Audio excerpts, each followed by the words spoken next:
everybody! It's Jamie Van Dorn, and I have a cat! Oh, whoops. Yay. I don't think he liked me yelling, but he was like crying so much. Anyways, welcome to D8 for Inspiration. We're hoping to give you some inspiration today, even with the cat crying in the background. My name is Jamie Van Dorn. I'm the founder and CEO of Neverending. My team and I are creating a fantastic storytelling platform where you can create webcomics, animations, all sorts of characters, including disabled characters. And today we're talking with two fantastic disabled creators and talented entertainment professionals about accessibility in gaming. That's TTRPGs, which is tabletop role-playing games, and video games, digital tools, everything. This is such an important topic because guess what? There are tons and tons and tons of people who have disabilities and who love people with disabilities and who know people with disabilities. This is a huge part of our world, and we need to have that representation in gaming and entertainment. So we're talking about it today. It's going to be a fantastic conversation. Hopefully you learn something. Hopefully you have a great time, and hopefully you take that D8 for inspiration and roll an 8. Anyways, I'm going to turn it over to our fantastic guests to introduce themselves. Hi, my name is Jen Kretchmer. I am a TV producer. I'm an actor. I am an author. I wrote on Candlekeep Mysteries for Dungeons and Dragons and have worked also on Starfinder, Haunted West, and a number of other tabletop RPGs. I'm a Diana Jones finalist for an Emerging Designer Award. I'm on a number of different tabletop streams, including Children of Erte with Deborah Ann Wool, which is on Demiplane. What else do I do? I don't know. I do a lot of things. And I'm a disability consultant. What is that? I have something called Ehlers-Danlos syndrome, which is a connective tissue disorder. It means my joints are kind of wonky. I deal with chronic fatigue, chronic pain. I have a number of other conditions. And I do disability consulting. I have worked on The Walking Dead for Skybound, on a number of different teams over there. I have been working on the Magic the Gathering television show. I have been working on just a bunch of fun and exciting projects that it's really fantastic to be part of, and I'm excited to be having this conversation. And I'm the creator of the Accessibility and Gaming Resource Guide. I keep forgetting the things I do. It's very early in Los Angeles, and I'm not a morning person. So we love a long resume. We love that. I'm done giving my resume. I'm gonna hand it over. And I worked for Neverending. I'm working on a Nazi Tapestry of Lives and have done some other stuff. So. And you wrote for our upcoming book, A Nazi's Tapestry of Lives, and did a voiceover for it. I did, so, yeah. I did the voice for the character I created, Tiernan Tree, who is an ambulatory wheelchair user just like me. Mm-hmm. Hi, everyone. I am Kennedy, aka Dynamic Reactions. I'm a variety streamer, a YouTuber. I react, I can do accessibility reviews in gaming. I'm also an accessibility consultant over at Playability Consulting. Shout out to the homies. I'm a community manager for the stream team, Sister the Fog, which is a beautiful women of color stream team that focuses on Dead by Daylight and all things horror. I'm also a part of the team Minnow, which is a stream team that focuses on uplifting creators of color and fighting for diversity in all spaces. And I'm also a member of the esports team Furia, the number 3 esports team in the world. Shout outs to the homies there. And yeah, I've also been a part of the Ubisoft creator disability team for reviewing their games and giving them accessibility feedback and all that good stuff. So yeah, I'm happy to be here. CP is my disability, cerebral palsy. I have motor issues because of that, and that's why we're here today, to educate you lovely peoples. And to answer questions. In fact, we actually already got a question. Normally we dive in and start talking about it, but I am super excited. The Weary Warlord already has asked just a really great question that was not on my radar, which is defining accessibility, and is it the same as ease of use? So, I will let both of you kind of take that. Is accessibility the same thing as ease of use? I like to think of accessibility as not ease of use, but as putting things on an equal playground for everybody. It's about equality. I made a video about Elden Ring on this exact same subject, right? It's not that you want an easy mode. It's that you want to be able to get your butt handed to you as equally as everyone else is getting their butt handed to them, right? So I would say that accessibility is more about equality. Like, we all just want to be able to get through something without dying 1,000 times and without being frustrated. We just want to finish the game. That's it. And we want to enjoy ourselves while we do it. Great. Yeah, Jen? I my immediate instinct as well, to define accessibility is that it is equitability of participation.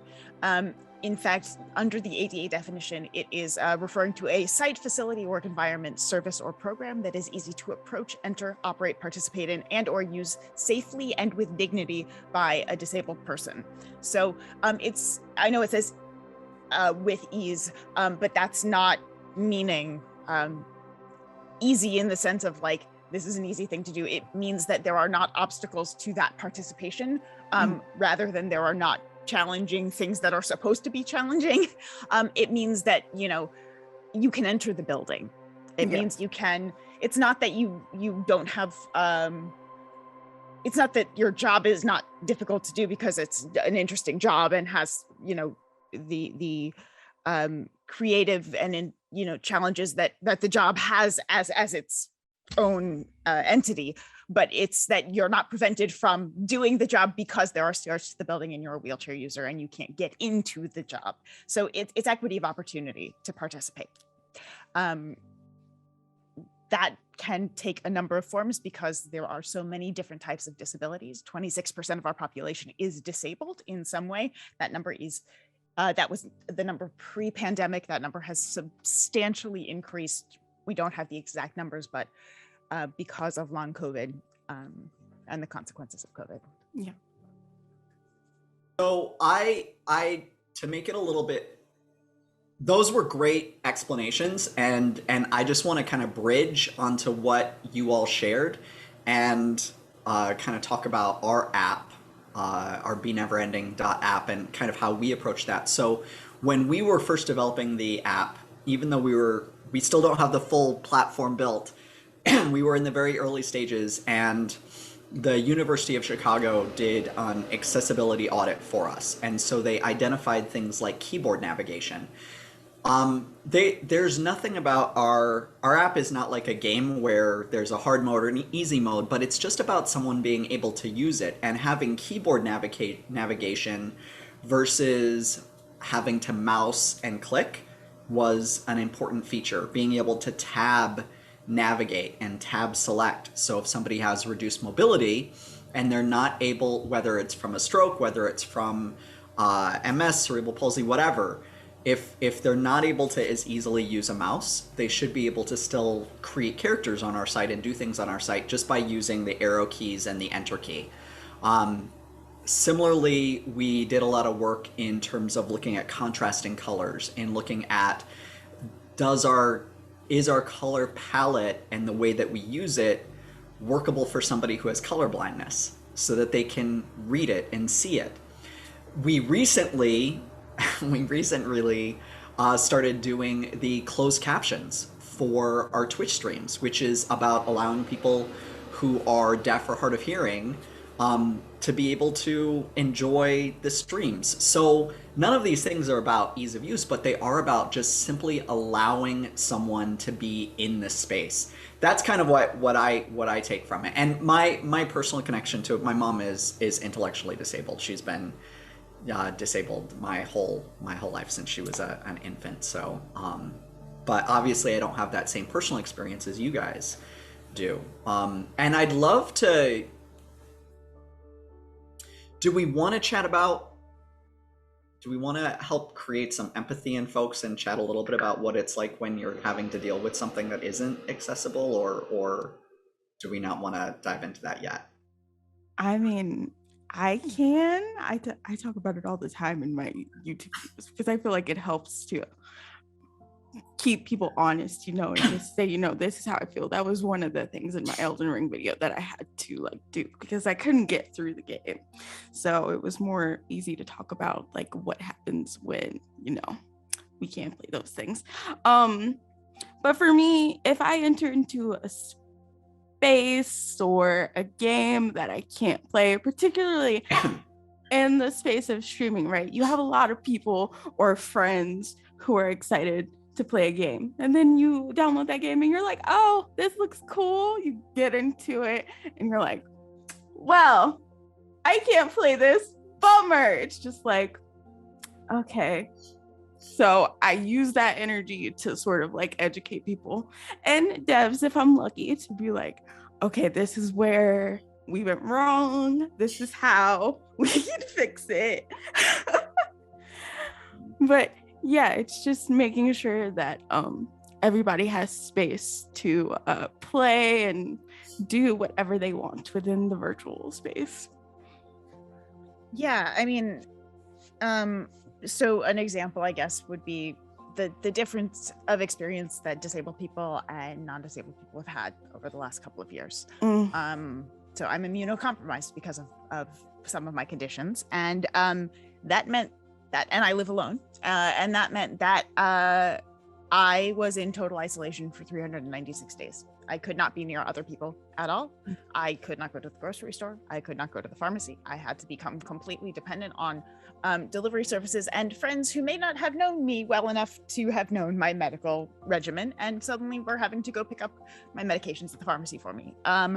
It meant that I didn't get a hug for over a year. It meant, you know, that was a very different process. I still am back in lockdown because of the way the world is. I was not able to go to my sister's graduation. I was not able to, like, you know, these are basic things. Beyond that, I think the story that best encapsulates our experience is sort of to show the systemic discrimination. Something that was going around on a lot of, in a lot of disability circles was I ended up buying a fake engagement ring during the pandemic because should I have gone to the emergency room, there were things on the books, even though that there legally there was supposed to be no discrimination against disabled people. The reality is there was, and people were dying because of it. And people were being denied things because doctors were saying that we had less quality of life, or no quality of life. Just the ableism of the system was inherently discriminatory. So if I were to go to the hospital with my wheelchair and they saw that, there was a much lower chance that I would get equal treatment and an equal effort to save my life. There had been some evidence that if you had an indicator that you were of value to another person, you had a better chance of actually getting care. So part of my emergency kit, should I have to go to the hospital, was a fake engagement ring. So I think things like that are sort of ways to show what that difference looks like in terms of our experiences in the world. And you know, I'm as far as like benchmarks of society go, I kind of hit a lot of things that non-disabled people consider social markers, and even so that still is, these are things that anybody can become disabled at any time. I have a friend who likes to say we're the only club that anybody can join at any time, and these systems that we have built up are so deeply entrenched. You know, we reinforce them with our language, with our design function, with our with the visibility. Visibility. Yeah. So I want to bridge onto something that you said. So I'm mixed race Latino and gay, and I grew up super poor. I've talked about this a lot of times, and how not seeing myself in games or in TV, you know, made me question my place in the world. And so this accessibility in gaming is also about representation and communicating to people what is normal in the world, because what we see in our video games, what we see in TV and movies really does communicate what's normal. And Jen, to your point, I just want to echo that and validate what you said. My mom is intellectually disabled. She has stage 4 breast cancer as well. I'm her primary caregiver. She gets top-notch care because I am there as her advocate. Anytime I have been too caught up with work or whatever, the quality of her care plummets. So it requires me, an abled person, to sit there and be like, no, her life has as much value. And I think part of that is because we don't see people like my mom in games, in movies, in TV. Subtly, and that's why this is such an important topic, is subtly, that communicates to everybody that these folks are not normal, that they don't have a place in our world, that my mom isn't normal, that she doesn't have a place in this world, which is wrong, because like you said, there's 26% pre-COVID, now much higher with long COVID. So I just, this is an important thing. And while we are talking about gaming, and accessibility in gaming, I think the representation piece is really critical. So I just wanted to kind of echo and bridge. Well, when you talk about fiction, you're talking about idealized worlds, right? And who you choose to include and who you choose to exclude is very telling about what you think about the real world and who you think belongs in the real world and who doesn't. And I think the more that we really sort of scratch the surface of that, the more obvious that becomes. So to me, it's really important that we're showing marginalized people, multiply marginalized people in these worlds as people who deserve to exist and should have equal access. It's very interesting for me because through my series on YouTube, it's called The Level. I think Jamie has the playlist link for chat, but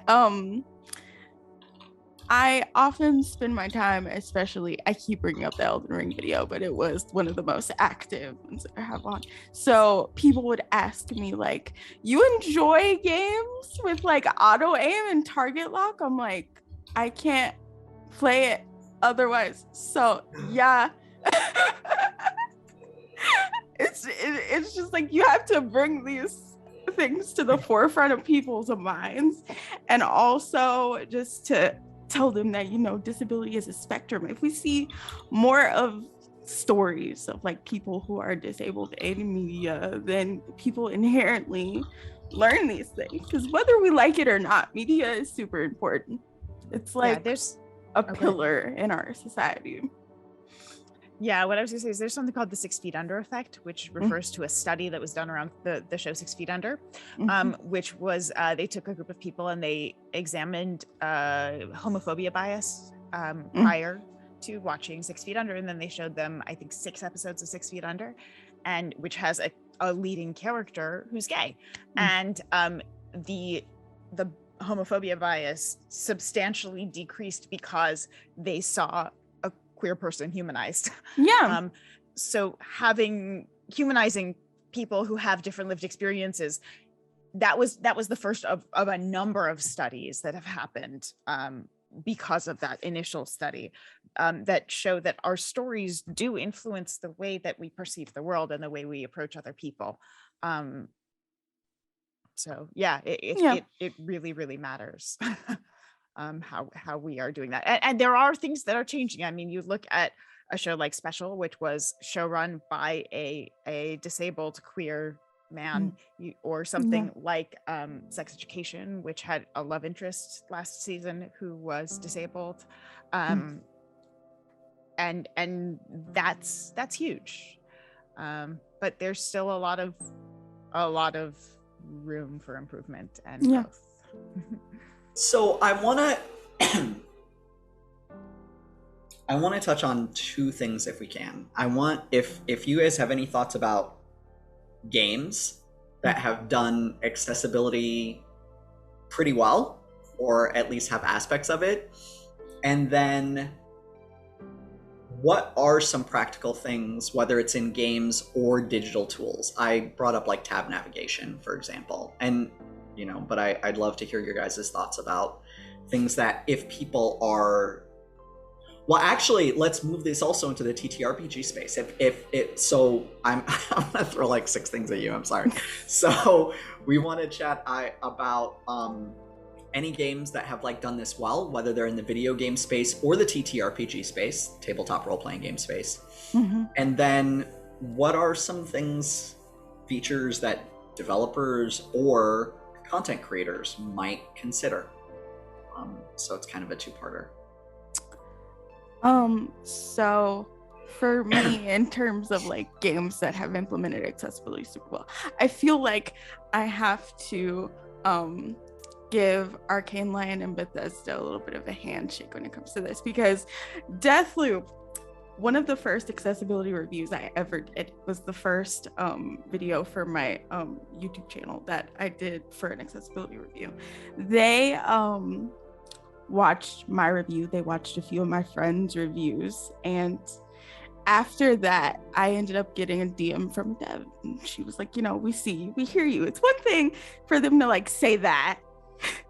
It's another thing for them to come back with a whole patch of like 20 plus accessibility features. Oh, wow. And a game that I literally could not get through the first few minutes of, I finished last week on stream. Awesome. Like it's things like that like really make what I'm doing worthwhile. Like I redid my video, I did another video for them, and I told them how proud I was of them for listening to what everybody had to say. So yeah, Arcane Lion and Bethesda are doing very well on that front. They would be a part of Xbox. So Ubisoft has also been really great at listening to feedback. As I stated before in the intro, I'm on their disabled creator team, so they get long emails from me if there's something that I don't like. But yeah, they're doing really great. Yeah, if we don't mention Last of Us too, that was huge. Last of Us was beaten into the ground. Like I appreciate it, but I know. But right. For people who don't, who aren't in the accessibility world, I think a lot of people didn't realize what an impact that game had. That was one of the first games that was ever playable if you were blind or low vision. Like that game, the accessibility options on that were so incredible. So that obviously was a huge deal, and the fact that they got such a huge response to it, I think, inspired other creators to really focus on improving accessibility in their games. In terms of the tabletop world, I mean, I'm very, very proud of the progress we've been making with D&D. I wrote the first wheelchair accessible adventure for D&D, but since then the amount of and there were other disabled creators on the book I worked on, but since then the number of disabled contributors at D&D has just hugely improved. The content that we've been getting, we had one of the 5 named characters in one of the books recently was disabled. We had a non-speaking NPC recently in one of the books. Like, it's been really amazing. We also have had a lot of conversation about accessibility written into the books, talking about things like sensory awareness and ensuring that your play space is sensory friendly for everybody at your table. Those are huge things to have happening. Also, Candlekeep Mysteries had your wheelchair accessible adventure. Yes, right? Yeah. I wrote an adventure called The Canopic Being. I also think that the Fate Accessibility Toolkit is an incredible resource. It's a book. It's designed for Fate, but I think it's usable in pretty much any system. And I think there are just a lot of different. I think in tabletop we've made some really incredible progress. People are being very aware of this work, but I think if you are a creator and you're trying to find the best solutions, the best thing you can do is get consultants on and disabled team members on and bring people on early and keep them on the whole process, because it's not like a one step situation. If you bring people on at the end, they're going to show you things that are going to change everything, and you're going to need to rebuild from scratch. Recode. If you bring people on in the beginning, down the line there are going to be things you missed, and so having someone there throughout the process is really important.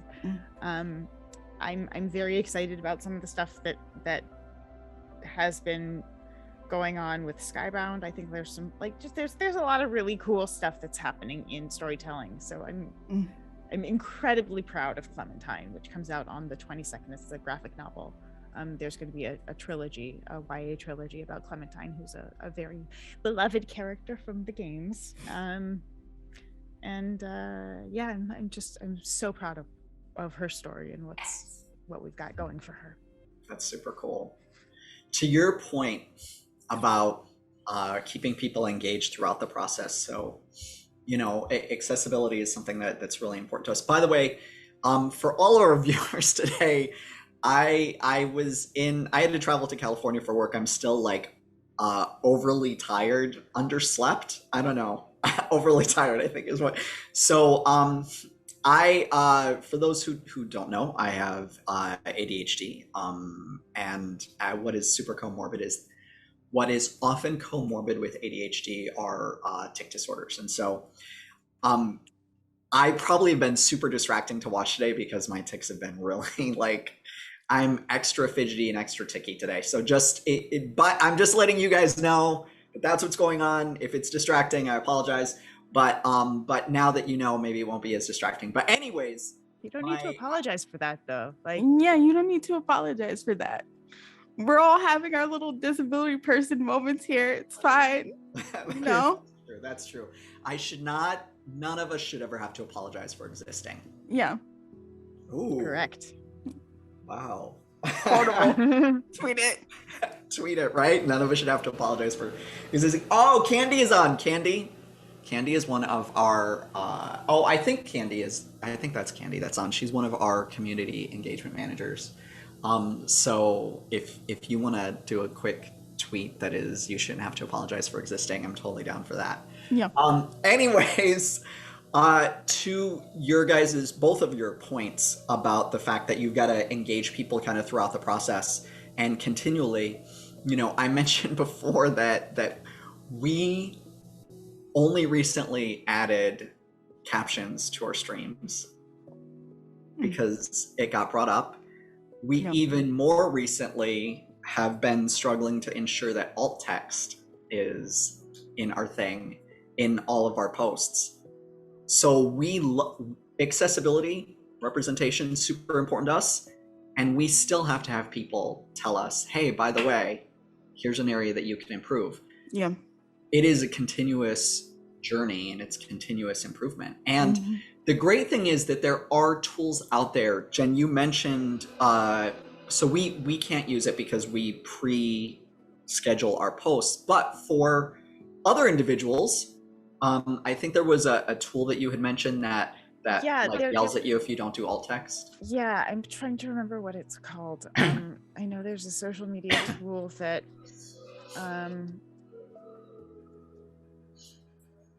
we can look it up later. Alt text reminder at alt-txt reminder on Twitter, and it will DM you when you post images without alt text IDs. But I also think there's something you can add that will not let you post without adding an alt text description. For those that aren't familiar, alt text, for every image you post, alt text is something that anyone who's using a screen reader, so people who are blind, low vision, or have other visual issues, it will read a description of the image. So you have to write that. Unfortunately, AI is not to a point where it can accurately necessarily describe what's in an image. And each platform does alt text differently. Currently, Instagram and Facebook alt text is sort of meh. So generally, a lot of us put the image description in the actual text of the post. But Twitter alt text is really good. And so you can just add that in when you do your image. There's a little button and you can just add a little blurb. And if you have added it, you'll see a little icon in the corner that says alt text. You can now click that and see what people are posting. Yeah. And just for like future reference for everybody else, I know that Twitter has made alt text available for everybody. Alt text is not for adding extra jokes or anything in there. Be descriptive about your images. Yes. Don't be messing with other people's screen readers. It's rude. Yeah, and just keep it like on point, like super on point. Yeah.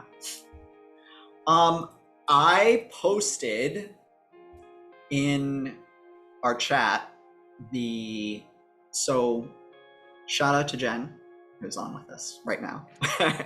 That you pulled together a huge compilation of resources. So I posted that up in chat. There are a bunch of creators out there that are in this space. One thing to note is that we do all want to get better with accessibility. We should also be sensitive to people's energy who are in this space. So whether it's Kennedy, whether it's Jen, whether it's anybody who's creating those resources, you want to give people the space to share what they're comfortable sharing and to help you if they're open to it. But we should be, if possible, compensating people for their time. We should be doing our own work to access those resources. Right. So as opposed to constantly reaching out to people and asking them to redo work that they've already done. So just be aware that you know, there are resources out there, and to be cognizant when you are doing outreaches to try to improve that this is somebody's time and energy, and that that you're asking them to do that when they also have other things that are going on, and they might not always have the emotional bandwidth or the cognitive bandwidth to feel right then. Yeah, whenever you're talking about asking people to discuss the lived experience of being in a marginalized community, that is exhausting work.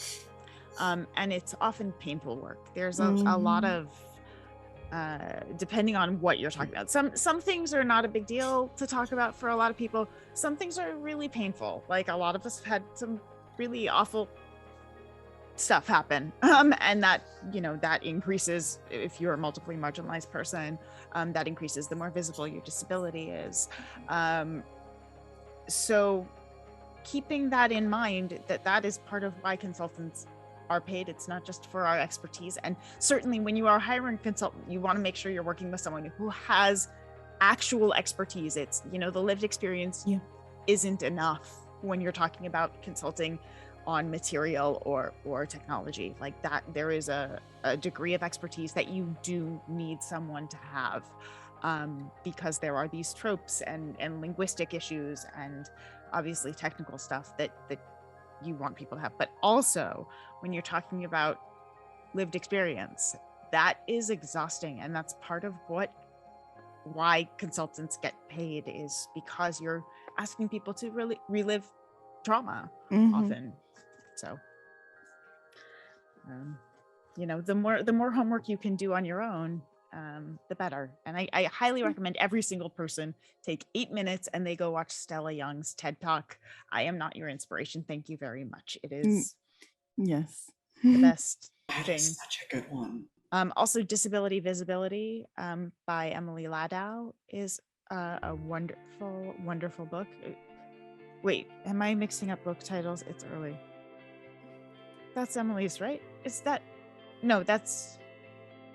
Why am I not bringing? Hang on. Is that Emily's?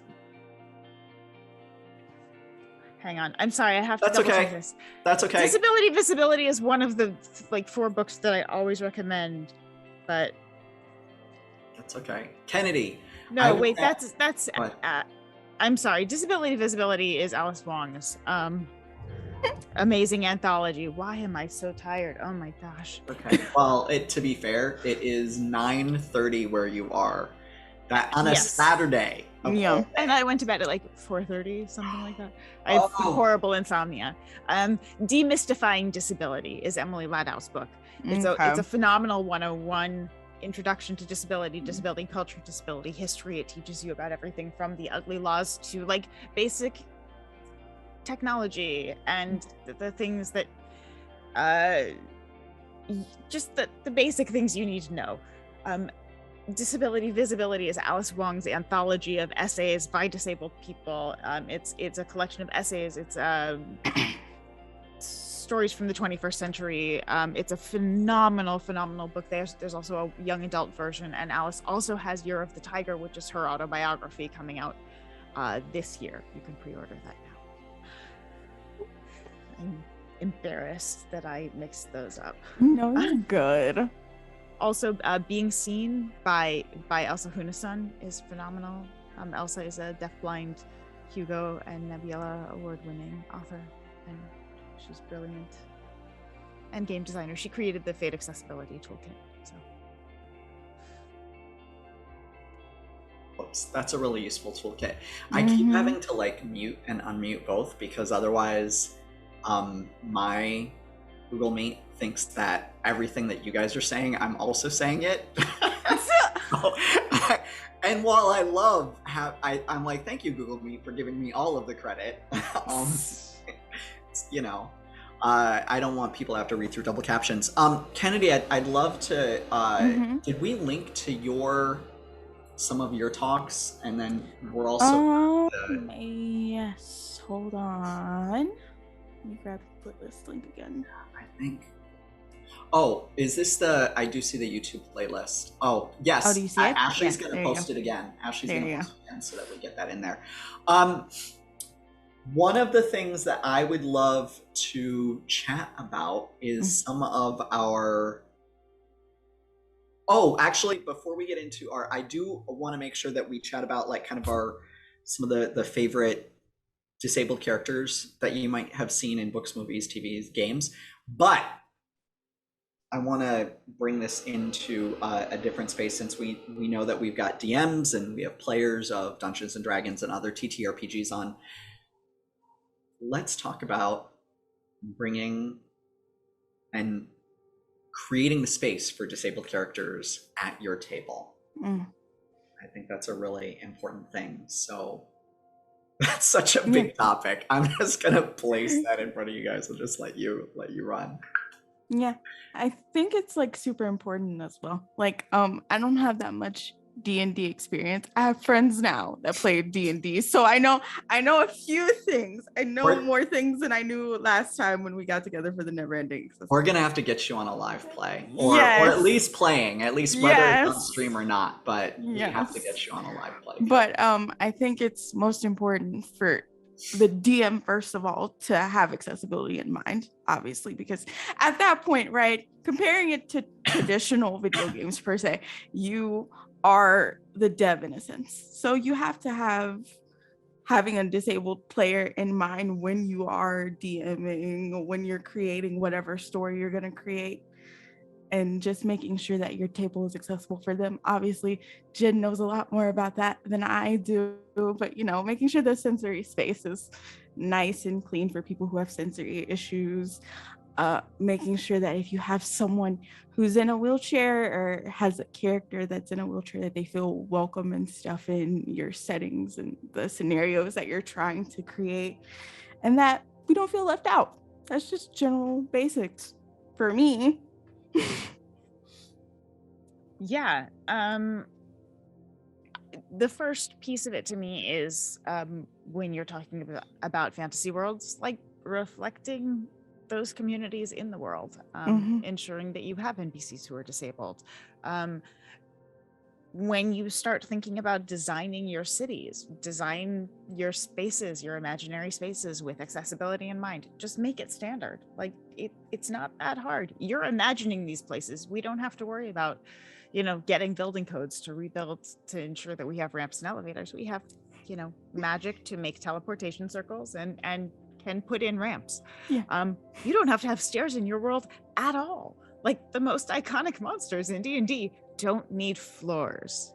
So, stairs are going to be the least of their concerns. But even looking at actual historical stuff, we have ramps back in ancient Egypt and in ancient China. These are not new concepts. Inclined planes with the purpose of accessibility are not new things. Wait, hold on. I just have to say, inclined planes are not new. I love that you just said that. It's literally like, It's true. you know, we did not invent inclined planes in the last 10 to 20 years. They're also not political. Ooh, yes. Yes. But it's a tricky thing to get that information across to people. It's listed in the Dungeon Master's Guide that you know, the Yuan-Ti have temples that have ramps instead of stairs, and yet it was shocking to people and has led to harassment campaigns for quite a few of us when we ever mentioned having any sort of accessible spaces. You know, OD&D had detect sloping floors. It was a dwarven trait where you could detect slopes in the ground. This is not new stuff. So all of those sort of arguments that people kind of bring up about it are absurd. And also, when you live in a world that is constantly being ravaged by monsters, you're going to have a much higher rate of disability. It's much cheaper to build accessible spaces than it is to try and go hire a high-level cleric to come in and do all of these, you know, regenerations that are probably extremely painful and annoying and, you know, constantly, and cost, you know, 12 to 15 to 100 years salary, depending on what you where you're living and what you're making as a you know, commoner in D&D. It's going to be much cheaper to just build ramps and have wheelchair users and amputees using prosthetics. But also, like, let those things be reflective of people. Our devices are very personal. We often will name them. They have personalities. You know, they can be fashionable. They can reflect, you know, elves would design beautiful prosthetics. Elves are living for almost a millennium. Like, they're going to have to deal with some sort of body changing stuff just by the experience of living for that span of time. What does that mean? Well, they're going to design gorgeous devices that are in line with the aesthetics of elves. This stuff should be art, and, you know. I want to bridge on that actually really quick, because I'm dwarves would also, like, 100%. Dwarves and gnomes, huge, because so think about what dwarves do. They're mining. That is not safe. There's going to be accidents that happen, and to your point, that even though it's a fantasy world and magic is common, magic is expensive. It's incredibly expensive, and it's common, but it's also potentially rare. And it's not that common, depending on what you're looking at. I mean, it's 1 in 100,000 people are magic users, I believe, is what Greenwood had said. So it's pretty. It is pretty rare. That's 1 in 100,000 is pretty rare when you're looking at, like, maybe there's a city of 5,000 people or 10,000 people. There might not be a single magic user in that city. Some people will go their whole lives without seeing a magic user. I mean, it depends what kind of magic level you're working with in a world, but canonically Forgotten Realms, I think that's around what it actually is. But to build on that, I think your dwarves would have really cool practical, like, so the reality of prosthetics is you don't just have one normally. You have multiple for different functions. So I have a friend who is a stunt woman and an archer. Her name is Angel Jafria. She's amazing. And she's an amputee. I'm sorry, she's not an amputee. She has limb difference on one of her arms. And so she has multiple prosthetics. And so she has a prosthetic for when she's shooting her bow and arrow. She has a prosthetic for when she's doing incredibly active stuff. She has a prosthetic for when she needs to do more fine motor skill stuff. She has a prosthetic that looks more like a traditional hand. She has prosthetics she has one that's a lightsaber. Like, she has the coolest, most beautiful things. And she has some that are bionic. She has some that are, you know, self-operated. You think about when you talk about something like gnomes or different groups that are engineers or artificers, there's so much possibility in this. But also, when you're designing NPCs who are disabled, like, keeping in mind that is not our entire identity. We are multifaceted human beings. and disabled is just as, you know, it's in equal part to any other part of my identity. It is part of my identity, but it is not the entirety of who I am. And so when you create NPCs, that should not be a sole defining characteristic of a person. Kennedy and Jen, there's a great question in chat. That is a heavy question if you like addressing this. So magic to address disabilities and things that seek to, I'm glad that it was put in quotes, correct a disability. So who wants to take the first crack at that? Jen, do you want to go first? I feel like I've been going first a lot. Yeah, I can absolutely go first on this. Yeah. So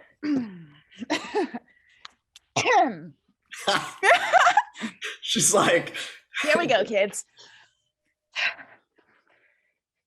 If you're looking at the mechanics of most of the spells that people bring up, especially in D&D, to fix disability, often those spells actually won't be applicable, particularly when you're talking about congenital disability. So something like restoration is not going to regrow a limb that someone was not born with in the first place.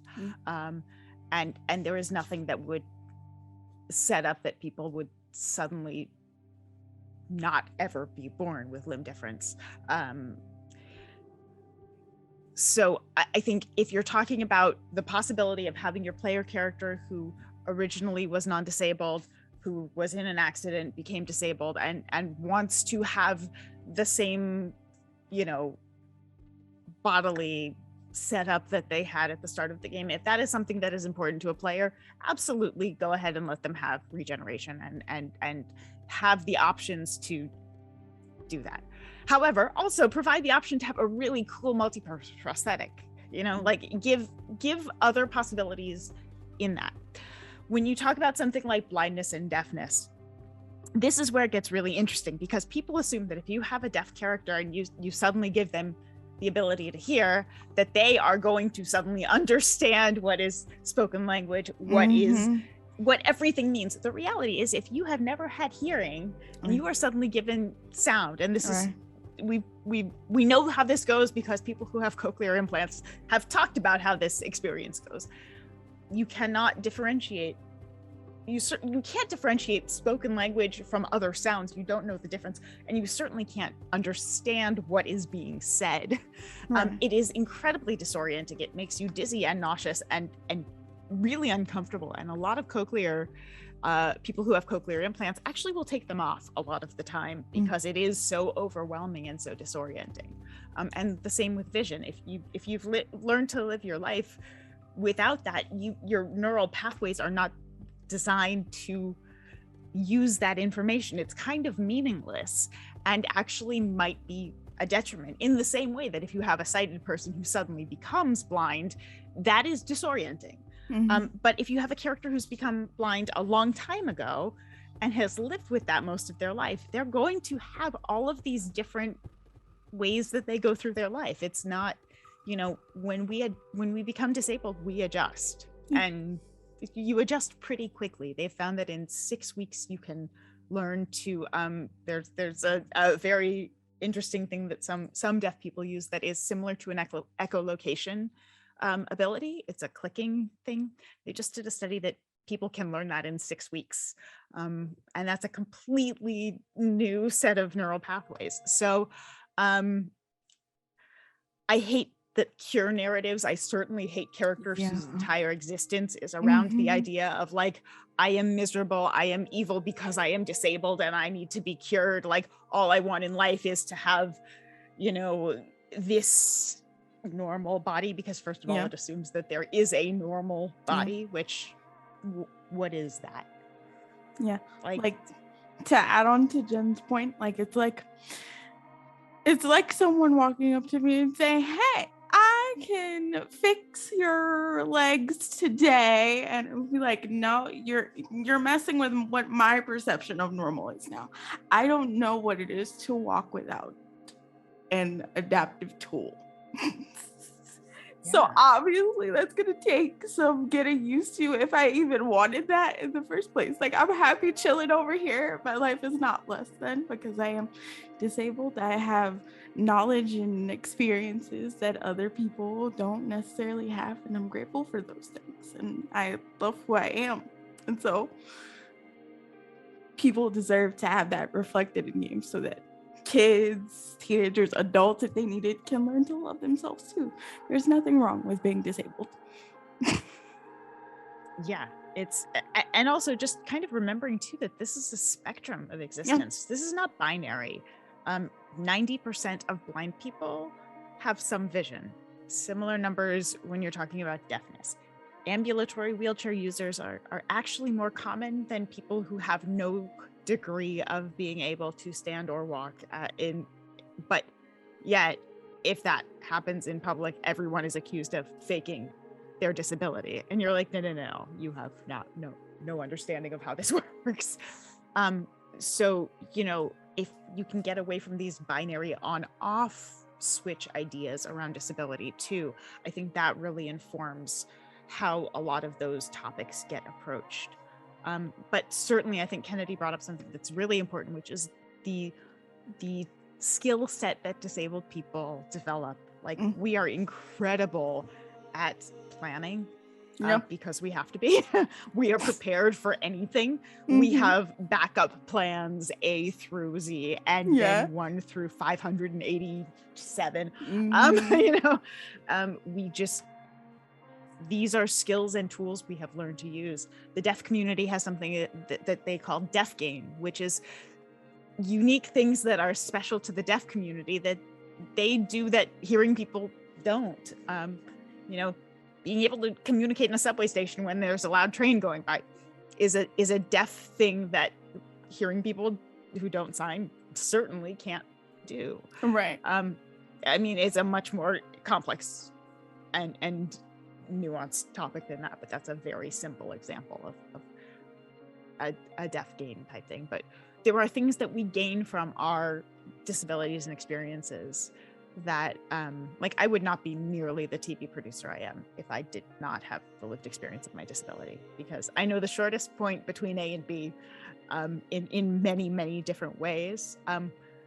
I have backup plans for days. I have thought about all of the different iterations and possibilities of things that might happen, and I have strategies to approach each of them. And I'm going to try and save everyone's energy as much as possible. So there are these things that we can draw on from our experiences that I think are really important. And yeah. I think there's also the difference between the challenges that might be inherent with a disability and the challenges that are created because of ableism, because the society isn't built that way. And what I think we can, and tell me, this is what I would compare it to. Let me know if I am right from your guys' perspective. Other marginalized groups, LGBTQ, IA+, Black, Latino, like me. There are definitely challenges that come with being a person of color, especially more visible person of color. I cannot, and as people say, oh, well, wouldn't you cure that? Imagine going to a Black person and saying, hey, I could give you a pill to make you white. The challenges are not because they're Black. The challenges are because of society. Right. Or I could give you a pill to make you straight. Again, the problem isn't being gay. The problem isn't being a minority. The problem is how the world is reacting to those things. So that's kind of how I perceive it. How do you guys, does that vibe? Does that Yeah, I agree. When I was in college, I went to Full Sail University for music production. One of my classmates was like, the world isn't difficult because you're disabled. The world is difficult because the world isn't accessible for you. And that's the truth. But yeah, that's definitely something that I agree with you on. It's just like the way that society is set up, and we can 100% change those things. It just takes time and effort from everybody to be able to listen and learn and apply. Well, that's why I think it's so critical that we have accessibility in gaming, because it's going to take a lot more effort to change the physical world. It's so little effort to change our gaming spaces. Yes. Especially comparatively. Especially in games, in tabletop games, where you can do it with a wave of the hand, essentially. Right. I do think it's important to note that there is to not necessarily equate disability with particularly racism, because multiply marginalized people exist who are dealing with the compounded bias of both of those communities. So I think sometimes people try and I think it's tricky, and obviously I am a white person and want to not overstep my... Yeah, I'm biracial, so there definitely are times where that does intersect sometimes, being at that intersection, Black, disabled, but yeah, there are in some cases where you shouldn't compare the two, but I'm of the mind also that a lot of those things are born of the same tree. Agreed. Which is misunderstanding and a lot of miseducation or not being educated about it at all.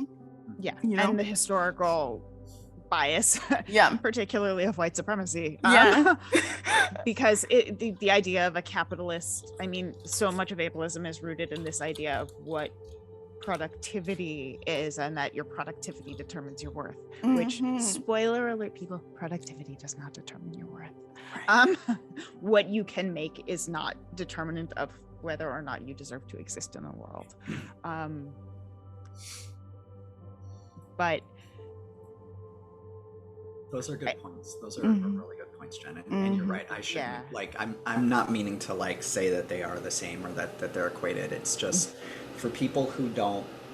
It's more from that cure perspective. And it's this idea that we don't need, that people don't need to be fixed. They're not broken. And I think sort of, Kennedy, what you were talking about the with the idea of society being the disabling entity. So that's the social model of disability, right? We have people don't necessarily, because it's not talked about in non-disabled circles. There are a number of different models of disability. There's the medical model, which is kind of goes back to that idea of a normative body, and that if you deviate in any way, something is wrong with you, you are broken, and you need to be fixed. None of these models are perfect in any way.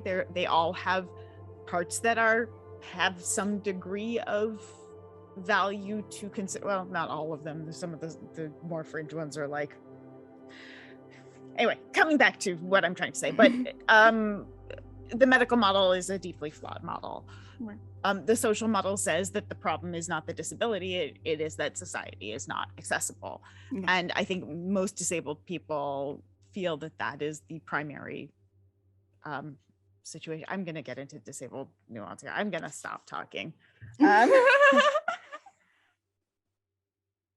I'm gonna not. I'm digging myself into no. Deep theory stuff. You're fine. You're fine. But I do. We have only a couple minutes left, and I want to bring it back to some uplifting wins. So I would love to hear from the two of you about either some of your favorite games or some of your favorite characters, or some of your favorite disabled characters, or some of your favorite games that have disabled representation, or because we talked about good accessibility, but I want to get specifically representation. So obviously Candlekeep Mysteries has great accessibility, but if we look at, but there are games where there might be really fantastic disabled characters, whether those are TTRPG or video games. And that's what I'd love to hear from you two about as we wrap up. I'm still waiting on my video game with like a disabled main character, like just chilling and going out to save the world. As far as like, I guess we would call them side characters, I suppose. Clank from Ratchet and Clank has been one of my favorite disabled representation characters of the. He has this whole storyline where like he loses an arm and he's like, I want to go through and fix this, but then at the end of it they're like, you know what, you're fine without your arm, you don't need to be fixed. I love that. But that's one of my favorites. Spider-Man Miles Morales has a side character that they not only translate her, I think she does BSL in the subtitles, but they translate her BSL in the subtitles. And Miles has many different interactions with her towards the game, sign language and all that kind of stuff. But yeah, those are some of my favorite highlights so far. Hopefully we get more. Yeah, I think more are coming. But I mean, I think Dragon Prince is doing a lot of really great stuff. I think they have phenomenal, and they don't just have one disabled character. They have lots of disabled characters, and they talk about, you know, disabled characters masking for the comfort of non-disabled people, and how kind of absurd that can be. I really love what they were doing last season on sex education, which I think is an amazing show, and I think it's a show that can save lives. I think it's a really important piece of storytelling, and I'm incredibly proud of what we've done with Clementine for The Walking Dead. I can't wait for people to see the graphic novel. It is the first of a trilogy of YA graphic novels about Clem. She, you know, we met her when she was 8 years old in the Telltale games, but she's now an amputee, and she is multiply marginalized, and she's also a teenager and figuring her life out and adjusting to being disabled, and what that means as an identity, as she's kind of coming to terms with other identities in her life as a human in you know, and she's our hero, and that's really exciting. And we got to bring on all sorts of consultants for that and really ensure that we were giving an authentic representation. I've never seen a scene with a prosthetic fitting before in a book, where a prosthetist is talking to somebody about how to take care of themselves and their prosthetic. And it to me, it was so moving to see those scenes and see someone say it's okay to like name your device, and I'm so proud of that book and of Skybound for letting us, and Tilly Walden who wrote it, for letting us tell those stories. So yeah, that one's really special to me for so many reasons. So I'm excited, and I think Strixhaven, the Strixhaven D&D book, did a lot of great work. I mean, Mackenzie de Armas, bless her, over at WotC, you know, is openly disabled and is doing incredible advocacy work on so many fronts over there, and it shows. And I'm so proud of those things happening over on the D&D side, and the representation we're starting to really get consistently in those books, and in a bunch of other games. You know, I got to write a disabled character who's on the cover of one of the Starfinder books, in her hover chair. Like that's a big deal to have that character on the cover, and she's also awesome. So yeah, I'm there's some good stuff. I'm proud of it. There's cool stuff happening. You should be. Thank you. Well, we are at time. We're a little bit over, but I want to give everybody an opportunity to kind of do their outro and reintroduce yourselves, let people know where you are. So again, this was D8 for Inspiration. My name is Jamie Van Dorn. I'm the founder and CEO of Never Ending, where we are creating really cool storytelling and entertainment tools grounded in representation and fun, because representation is fun. I would love to let Jen and then Kennedy, you guys reintroduce yourselves and let people know where they can find you. I did put in links to where they can find into the Twitch chat about where they can see more of your stuff, but take it away. Jen, are you going first? Oh yeah, sorry. I am Jen Kretchmer. You can find me on Twitter is @DreamWisp.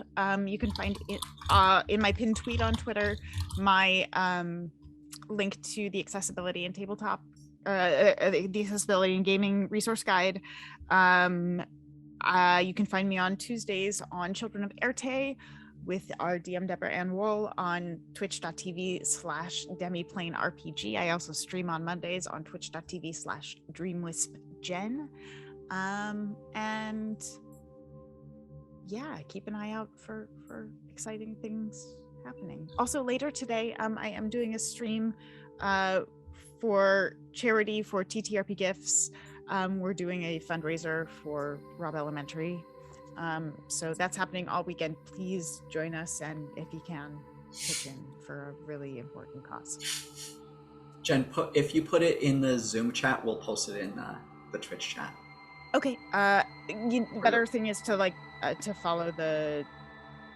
Oh, okay, perfect. Bob said that we're going to be doing a raid, so perfect. So that works. And I'm Kennedy, aka Dynamic Reactions. You can find me on Twitter, Twitch, YouTube, Twitter @dynamic_reacts, but everything else is under the same name. You can check out my series The Level, where I do accessibility reviews. We have a video coming up next week where I'm talking with my accessibility consultant friend who is blind about making Elden Ring blind accessible and what all that would take. So stay tuned for that next week. And I go live today on Twitch at 4. We're gonna be playing some Star Wars. So if you guys want to come hang out for that, that'd be really cool. I'm live every single Monday, Wednesday, Thursday, and Saturday at 4 p.m. EST. So we need to post your Twitch stream in our Twitch chat as well. Okay, let me see. Did I not put that in there before? It's on the beacons. That's it's on your beacons. It's on your beacons. Yes. Yeah, they can get it through there. Well, thank you. I hope everybody that came to the show today had a good time. We talked about some heavy topics, but some important topics, and I, for one, really enjoyed it. I really appreciate our fantastic guests. I'm so grateful for your guys' time and energy and talents. And follow these fantastic creatives. Jen and Kennedy are literally amazing people, and if you're not following them, follow them. Follow them. Yeah, one of my mods in chat actually just pointed out we do have disability info commands in chat. So if you guys want to pop over and stream chat and learn more about some disability terms and stuff that we use for accessibility and gaming, be sure to pop by. Yeah. 100%. And thank you, everybody. With that, take your D8 for inspiration and go and enjoy your day. Thank you so much, everybody. Take care. Bye-bye. Bye. We're out of here. Bye. Also, we got to get Kennedy on a live play, so if you play D8, yes. get Kennedy. Yes. All right, there. All right, now goodbye. All right, bye.